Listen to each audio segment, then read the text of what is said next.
చూస్ country delight, live better. ఇప్పుడే country delight app ని download చేసుకోండి. పొరుగు తెలుగు రాష్ట్రంపై ఉన్న ప్రేమ, ఆప్యాయత, అభిమానము తల్లి లాంటి తెలంగాణ పైన ఎందుకు లేదంటారు అసలు? ఎవరికి?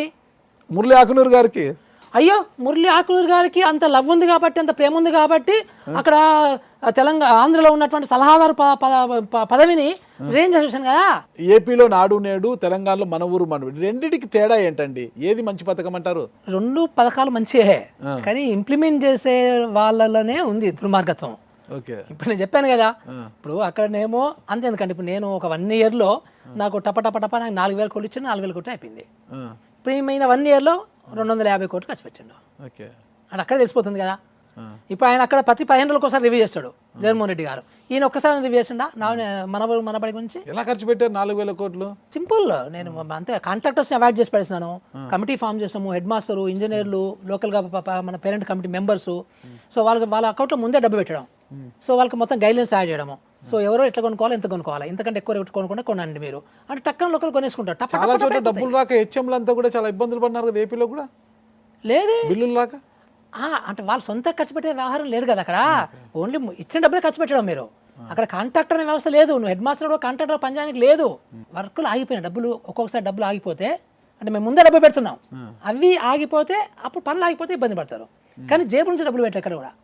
ఇక్కడ కూడా ఇప్పుడు మన ఊరు మన బడిలో ఇప్పుడు కాంట్రాక్టర్లు వ్యవస్థ ఇక్కడ అంతా కూడా. అంటే తెలియకుండా కాంట్రాక్టరు, పేరుకు మాత్రము మన స్కూల్ మేనేజ్మెంట్ కమిటీనే, కానీ అందులో సర్పంచో లేకపోతే వీళ్ళ చేలానో ఎవడో వాడు పనిచేస్తున్నాడు, కాంట్రాక్టర్గా పనిచేస్తున్నాడు. అట్లా చేస్తే ఉంటుంది, దరిద్రం ఉంటుంది అంత మొత్తం. మీలాంటి వారిని ఏ జిల్లాలో అయినా కూడా మంత్రులు కావచ్చు, ఎమ్మెల్యేలు కావచ్చు, నాయకులు తీసుకోవడానికి, అధికారిగా తీసుకోవడానికి ఇష్టపడరు.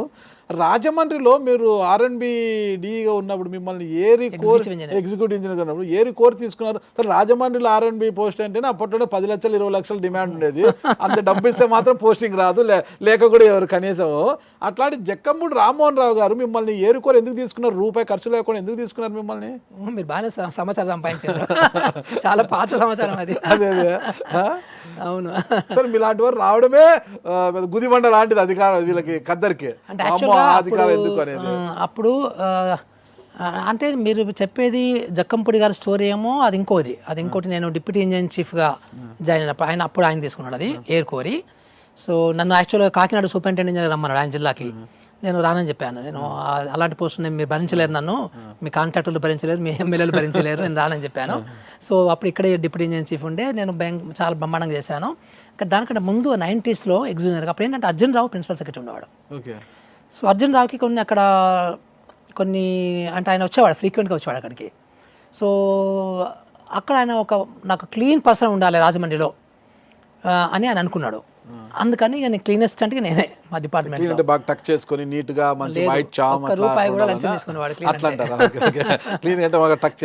కాదు, వాంటెడ్ వెరీ హానెస్ట్, డబ్బులు తీసుకుని అలాంటి వాడిని నాకు ఇట్లా నేను పాలకొల్లులో బ్రిడ్జి మీద పనిచేస్తున్నాను. పాలకొల్లు బ్రిడ్జ్ ఉంది కదా అక్కడ, దానికి ఇన్ఛార్జ్ ఉండి ఒకసారి పిలిపించాను, రాజమండ్రికి పిలిపించి అప్పుడు ఆర్డర్ చేతిలో పెట్టి జాయిన్ అయ్యాను. మీరు అన్నట్టు కరెక్టే, that was the biggest and most happening division, Rajahmundry division. అప్పట్లో 10 లక్షల రూపాయల నుంచి చేయాల్సి వచ్చేది అప్పట్లో. నేను చెప్పేది 94.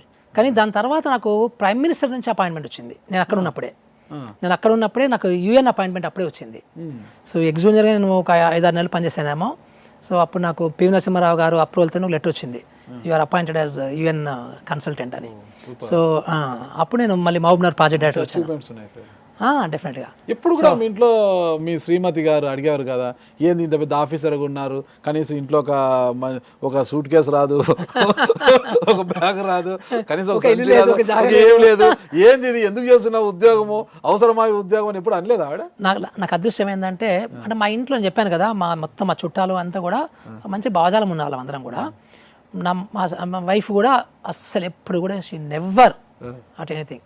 ఆమె నేను IAS ఆఫీసర్ ఉన్నప్పుడు కూడా నేను 3 కార్పొరేషన్లకు MDగా ఉండేవాడిని. అంటే నాకు 3 రోజులు 6 కార్లు ఉండేవి. అంటే ఎగ్జాంపుల్ చెప్తాను. అప్పుడు కూడా మీరు చెప్తే నంబర్ కానీ ఆమె చార్మినార్కి ఆమె బస్సు పోయేది. షీఈ్ వెరీ హానెస్ట్ నాలాగనే. సో ఎప్పుడు బాధపడలేదు. మంచి హారం వేసుకోవాలను, వడ్డానం వేసుకోవాలను ఏమి ఉండేది కాదు. నేను పనిచేసినప్పుడు అప్పుడు నా జీతం బాగుండే కదా, ఒక్కసారి 5 తులాల బంగారం కూడా నేను ఓకే. అదొకటే సార్ ఫస్ట్ అండ్ లాస్ట్. మేము ఇక తర్వాత ఇక కొనుక్కుంటే ఇంట్లో వాళ్ళు ఏమైనా చిన్న కొత్తలంతులు కొనుక్కున్నారేమో కానీ బట్ గంతే, దట్స్ ఇట్. మేము అంతకంటే పెద్ద షాపింగ్ నా లైఫ్లో ఎప్పుడు చేయలేము మేము. నాకు తెలిసి ఖద్దర్కి ఎప్పుడు బ్యూరోక్రాట్ అంటే చులకనే, చాలా చులకన భావంతోనే మాట్లాడతారు. ఈరోజు కలెక్టర్లను కూడా ఎమ్మెల్యేలు మంత్రులు దూషిస్తున్న పరిస్థితులు చూస్తున్నాము. కలెక్టర్లను దూషిస్తున్నారు, వాళ్ళు ఏం చెప్పుకోలేక బాధపడుతున్న వారు కూడా ఉన్నారు ఈ వ్యవస్థలో ఇప్పుడు.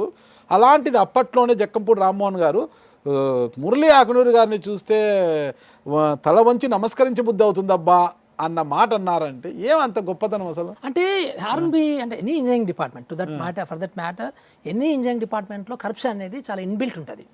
చాలా అందరూ అక్కడ ఏంటంటే ఉత్తగా రెగ్యులర్గా వచ్చే పర్సెంటేజ్ తీసుకుంటే దేవుడు, అంతే. అంటే కాంట్రాక్ట్ పీడించకుండా ఉంటే దేవుడు. రెగ్యులర్గా వచ్చేది అది వచ్చేది కూడా నాకు నా రూమ్కి రావద్దు మీరు, నాకు ఇవ్వద్దు అంటే is very extraordinary person. So నేను అట్లాంటి నన్ను చూసిండే ఆయనే. మీ వీడియో ఇంత నా బ్యాచ్మేట్స్ అందరూ చీఫ్ ఇంజనీర్లు ఉండే అంతా ఉండే. వీళ్ళందరం ఇట్లా ఉన్నారు, ఒక్కొక్కరు ఇంత సంపాదిస్తున్నాడు, ఈయనేంది డబ్బులు తీసుకోడు, ఇంత హానేసుకున్నాడు అని చెప్పేసి ఆయన పాపం బాగా రెస్పెక్ట్ ఇచ్చాడు. కానీ మీరు ఇందాక అన్నారు అంటే ఖద్దరితో చొక్కాలకు పడదని, నాకు మాత్రము ఎక్సెప్ట్ కేటీ రామారావు అండ్ కేసీఆర్ తప్ప ఇప్పటి వరకు చేసిన వాళ్ళల్లో ఇంక్లూడింగ్ కడప కూడా ఆర్ఎన్బి ఎగ్జిక్యూటివ్ పని చేశాను. కడప చాలా టఫ్ కదా. అప్పుడు కూడా ఎక్కువ అంటే మన నచ్చావు కాబట్టి అక్కడ 2-3 నెలల కంటే నేను మళ్ళీ నాంతా నేనే వచ్చేసాను. అప్పుడు ఇంకా సేమ్ కాలేదనే అప్పుడు చెప్పేది. అంటే చెప్తున్నది ఏంటంటే పాపం ఎక్కడ పోయినా కానీ నాకు ఆ రెస్పెక్ట్ నాకు దొరికింది. ఖద్దరు ఎగ్జిక్యూటివ్ ఇంజనీర్గా 29 సంవత్సరాలు ఎగ్జిక్యూటివ్ అయ్యాను. సంతోష్ రెడ్డి ఆర్ఎన్బి మినిస్టర్ ఉండేవాడు, చిన్న పిల్లగానిలా ఉండేవాడిని. సో మేమందరం ప్రమోషన్ కావడానికి థ్యాంక్స్ చెప్పడానికి వెళ్తే ఈ అబ్బాయి ఎవరు అన్నాడు. అంటే సార్ మా బ్యాచ్మేట్ అన్నారు మా వాళ్ళందరూ కూడా. నాకు ఎంత ఎట్లా అంటే మా బ్యాచ్ మొత్తం చాలా ఎంగేజ్ చేస్తారు ఆయనే. అంటే మా బ్యాచ్ ఎట్లా ఉండదంటే నాకంటే 20 సంవత్సరాల పెద్దోళ్ళు కూడా మా బ్యాచ్లో ఉండేవాళ్ళు, డైరెక్ట్ బ్యాచ్లో. అప్పుడు నేను బాగా చిన్నగా 21 సంవత్సరాలకి నా డైరెక్ట్ డిప్యూటీ అయింది. ఈ ఆమె 29 సంవత్సరాలకు వచ్చిందనమాట. మామూలుగా రిటైర్మెంట్ అప్పుడు ఈ పోస్ట్ వస్తారు ఆర్ఎన్బిలో. చూసి చాలా ముచ్చటేసాను, ముచ్చటేసి బాగా పాపం షేక్ హ్యాండ్ చేసి చాలా అట్లా అందరు కూడా మెచ్చుకునేవాళ్ళు బాగా చాలా కూడా. ఇప్పుడు జలగం ప్రసాదరావు ఉండేవాడు, నేను అక్కడ ఎగ్జిక్యూటివ్ యాక్చువల్గా ఉన్నప్పుడు. సో ఆయన నాకు పడిపోయినా కానీ ఆయన నన్ను చాలా మెచ్చుకునేవాడు.